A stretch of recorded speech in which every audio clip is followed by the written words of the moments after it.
Imagine waking up one day with the unsettling realization that the life you've been living is not truly your own, that every decision you've made, every belief you hold, and even the desires that drive you may not have originated from the deepest part of who you are, but rather from the expectations, conditioning, and unseen influences of the world around you. Think about it. How much of your identity is a reflection of your authentic self, and how much of it is a carefully constructed mask shaped by external pressures? How often do you feel like you're just playing a role, living according to a script written by society, by your upbringing, or by the fears that whisper in the background of your mind? Today, we embark on an exploration of one of Carl Jung's most profound insights: the idea that life doesn't truly begin until you find yourself. But what does it mean to find yourself? Is it merely about gaining self-awareness, or is there a deeper, more transformative process at play? Stay with me, because as we uncover the hidden forces that shape your identity, you will come to see why most people never truly find themselves and how you can break free. The final realization we will discuss is the most powerful of all. It has the potential to shift not only the way you see yourself, but also the very way you engage with the world. Carl Gustav Jung was a pioneer of depth psychology, a thinker who ventured beyond traditional theories of the mind to explore the vast hidden realms of the unconscious. Unlike many psychologists of his time, Jung did not believe that mental well-being was simply about adjusting to societal norms. Instead, he saw psychological growth as a journey toward individuation, the process of becoming one's most authentic self.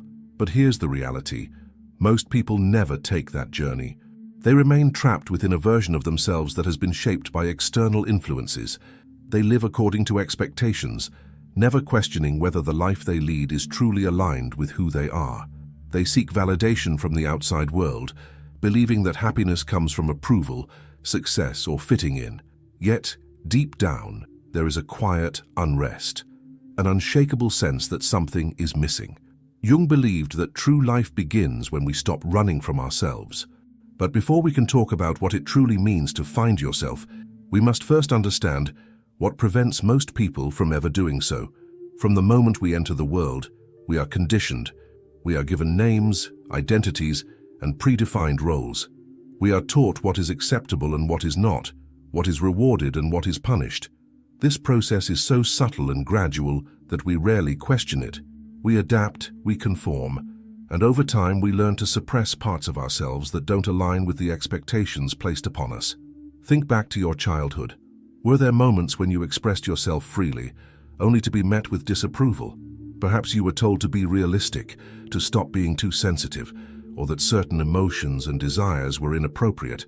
Slowly, you learned to hide those parts of yourself, to tuck them away where no one could see them. And in doing so, you began to build a mask, what Jung called the persona. The persona is the face we present to the world. It allows us to function in society, to navigate relationships, and to gain acceptance. But here's the problem. The more we identify with this mask, the more we lose touch with our real selves. We begin to believe that we are the persona, forgetting that there is something deeper beneath it. And then there's the other side of the coin, the shadow. If the persona is what we show the world, the shadow is what we hide from it. It consists of everything we have rejected or suppressed within ourselves, our fears, our unspoken desires, our vulnerabilities, and even our hidden strengths. And here's where it gets even more profound. The shadow doesn't just disappear. It doesn't vanish simply because we refuse to look at it. Instead, it operates beneath the surface, influencing our thoughts, our behaviors, and even our emotional reactions. The parts of ourselves that we reject don't go away. They manifest in unconscious ways, often in the form of projection. Have you ever intensely disliked someone without fully understanding why? Have you ever been triggered by certain behaviors in others that seem to provoke a strong emotional reaction? Jung believed that when we are disturbed by qualities in other people, it is often because those very qualities exist within us, hidden within our own shadow. But what if I told you that within this shadow lies the key to true self-discovery? That the parts of yourself you've suppressed and ignored are not your enemies, but rather the missing pieces of your wholeness. Jung's great insight was this: psychological growth is not about eliminating the shadow, it is about integrating it. It is about looking into the depths of your own unconscious and facing what you have denied. Because when you do, you unlock a profound source of personal power, authenticity, and freedom. This is where the real journey begins. Are you ready to confront the truth of who you are? To break free from the illusions that have shaped you? Because what comes next will challenge everything you thought you knew about yourself, and it will open the door to a life that is truly yours. Most people go through life believing that they already know who they are. They define themselves by their name, their job, their culture, their past experiences. But what if I told you that your identity is far more complex than you realize? That the self you believe yourself to be is just a surface-level construct, a fraction of a much deeper, more profound reality. Carl Jung believed that within every individual there exists a hidden world, a vast and intricate inner landscape filled with forgotten memories, suppressed emotions, unacknowledged desires, and untapped potential. And the key to truly finding yourself is not in constructing a new identity, but in uncovering what has been buried within you. Let's take a moment to reflect. Have you ever felt a deep, unexplainable longing for something more? A sense that there is a greater version of yourself waiting to emerge? This is not just imagination, it is the voice of your unconscious mind calling you to something greater. Jung referred to this process as individuation. He believed that true fulfillment comes not from conforming to external expectations, but from integrating all aspects of ourselves, the good, the bad, the light, and the dark. But before we can integrate these parts, we must first confront them. And this is where most people stop. Why? Because facing yourself is uncomfortable. It requires looking at aspects of your personality that you have long ignored. It demands that you question long-held beliefs, challenge your fears, and confront the inner conflicts that have shaped your life. Think about it. How often do we avoid silence? How often do we distract ourselves with work, social media, entertainment, or anything that keeps us from sitting alone with our thoughts? This constant distraction is not accidental. It is a defense mechanism, a way of avoiding the deeper questions that linger beneath the surface. But no matter how much we try to avoid them, these hidden aspects of ourselves do not go away. They show up in unexpected ways, through anxiety, self-sabotage, unfulfilling relationships, or a persistent feeling of being lost. Jung believed that our unconscious mind is always speaking to us, but we have learned to ignore its messages. However, if we start paying attention, we begin to see patterns. We begin to notice how our deepest wounds influence our choices, how our suppressed desires shape our behaviors, and how the things we fear most often hold the greatest lessons. Let's consider a simple yet powerful example: fear of rejection. Many people go through life terrified of being judged or abandoned. They seek approval, avoid conflict, and suppress their true thoughts to maintain harmony. But where does this fear come from? Is it really about the opinions of others, or does it stem from something deeper? Perhaps an old wound, an experience from childhood, a moment when they felt unseen or unworthy. Jung would argue that this fear is not just an emotion, it is a shadow aspect of the self that has not been fully acknowledged. And until it is brought into the light, it will continue to control one's actions from behind the scenes. But here's the incredible thing. When we finally face these hidden parts of ourselves, they lose their power over us. Imagine for a moment what it would feel like to live without fear of judgment, to speak your truth without hesitation, to make decisions not based on what others expect, but on what resonates deeply within you. This is the power of individuation. It is not about becoming someone new, it is about becoming more of who you truly are. But how do we begin? How do we uncover the unconscious forces that shape our lives? Jung believed that one of the most powerful ways to access the unconscious is through symbols, dreams, and introspection. He saw dreams as messages from the deeper self, revealing hidden truths about our psyche. He also emphasized the importance of creative expression, art, writing, music, and other forms of self-exploration as ways of accessing and integrating the unconscious mind. But perhaps the most important step is simply this: awareness. The moment you begin to question your thoughts, your reactions, and your deeply held beliefs, you are already taking the first steps toward transformation. The moment you stop running from discomfort and start facing it with curiosity, you begin to reclaim your true self. Because here's the truth: most people live their entire lives as strangers to themselves. They follow the paths laid out for them, Never realizing that they have the power to choose something different, they suppress their true nature, never realizing that their greatest strength lies in embracing all that they are. But you don't have to be one of those people. You have the power to break free from the illusions that have held you back, to shed the layers of conditioning and fear that have kept you from experiencing life fully, to step into the fullness of who you are, unafraid and unapologetic. And in the next part, we are going to explore something even more profound: the hidden archetypes within you. These ancient patterns, buried deep in your psyche, hold the key to unlocking your greatest potential. What you are about to learn may change the way you see yourself forever. If the journey to finding yourself were as simple as making a decision, everyone would already be living in complete alignment with their true nature. But as we've seen, the process is far more complex. It is not just about choosing who we want to be, it is about uncovering the forces that have shaped us, facing the parts of ourselves we have rejected, and integrating them into a whole, authentic identity. But here's a question. Why do we feel drawn to certain behaviors, desires, or fears? Why do we repeat the same mistakes or fall into the same patterns even when we try to change? Carl Jung's answer was revolutionary. He believed that within every human being there exist universal patterns, deep-rooted psychological blueprints that influence our thoughts, emotions, and behaviors in ways we often do not fully understand. He called these patterns archetypes. Jung argued that archetypes are ancient, collective images stored in what he called the collective unconscious, a level of the psyche shared by all human beings, inherited from the experiences of our ancestors.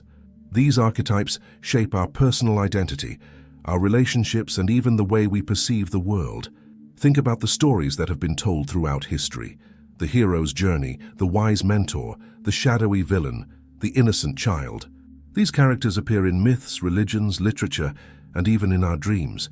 They are not just fictional. They represent psychological forces that exist within all of us. And whether we realize it or not, these archetypes are constantly at play in our lives. For example, consider the hero archetype. This is the part of you that longs for purpose, that feels called to something greater. It is the part of you that seeks to overcome obstacles, grow stronger, and achieve a higher version of yourself. But this archetype does not exist in isolation. It is always accompanied by the shadow. The shadow, as we discussed earlier, represents the repressed and hidden aspects of the self. It is the part of you that contains your fears, your weaknesses, and even your untapped potential. In myths, the hero must confront the shadow, often symbolized as a monster, an enemy, or a great challenge, before they can truly evolve. Now, let's bring this into real life. Have you ever had a moment when you knew you needed to change, but something inside you resisted? A time when you had the opportunity to step into a greater version of yourself, but fear, doubt, or self-sabotage held you back. This is the battle between the hero and the shadow playing out within you. The mistake most people make is trying to suppress the shadow instead of understanding it. But Jung believed that true transformation happens when we integrate the shadow, not by rejecting it, but by learning from it. Let's say you struggle with self-doubt. Instead of ignoring it or pretending it doesn't exist, Jung would encourage you to ask, where does this self-doubt come from? Is it truly yours, or was it planted in you by past experiences, societal expectations, or the voices of others? What lessons does it hold? Could it be that within your doubt there is actually a hidden strength, such as humility, introspection, or the ability to see things from multiple perspectives? When we begin to see our struggles not as weaknesses, but as messages from the unconscious, everything changes. But archetypes go beyond just the hero and the shadow. There are many other forces within us, each with its own role in shaping our identity. One of the most powerful is the anima and animus archetype. Jung believed that within every man there exists a hidden feminine side, the anima, and within every woman there exists a hidden masculine side, the animus. These are not about gender in the physical sense, but about the balance of energies within us. The anima represents intuition, emotion, creativity, and deep connection with the unconscious. The animus represents logic, structure, discipline, and assertiveness. When these two forces are in balance, a person feels whole, but when they are out of balance, inner conflict arises. For example, a man who rejects his anima may struggle with expressing emotions, fearing vulnerability as a weakness. A woman who rejects her animus may struggle with asserting herself, feeling hesitant to take control of her own life. But when these energies are embraced rather than suppressed, they become a source of immense strength. And this leads us to one of the most important truths Jung discovered. To find yourself, you must embrace all parts of yourself, the light and the dark, the masculine and the feminine, the known and the unknown. Individuation is not about becoming something different. It is about becoming whole. But there is one final piece to this puzzle, one last revelation that ties everything together, and it is perhaps the most powerful of all. Because the greatest obstacle to finding yourself is not just fear or self-doubt or external conditioning. It is something far deeper, something hidden in the very fabric of how we perceive reality itself. And in the next part, we are going to uncover it. What you are about to hear will challenge everything you thought you knew about yourself, and it may just change your life forever. Throughout this journey, we have explored the hidden forces shaping your identity, the masks you wear, the shadow you suppress, and the archetypes influencing your thoughts and behaviors. But now we must confront the deepest illusion of all, the illusion of self. You see, most people go through life assuming that their identity is fixed, that they are a single, unchanging self that moves through time, shaped by memories and experiences. But Jung, along with many great philosophers and mystics, understood something radical. The self is not a static entity, it is fluid, ever-changing, and far greater than we have been led to believe. What if the version of you that you identify with right now is only a fragment of something much larger?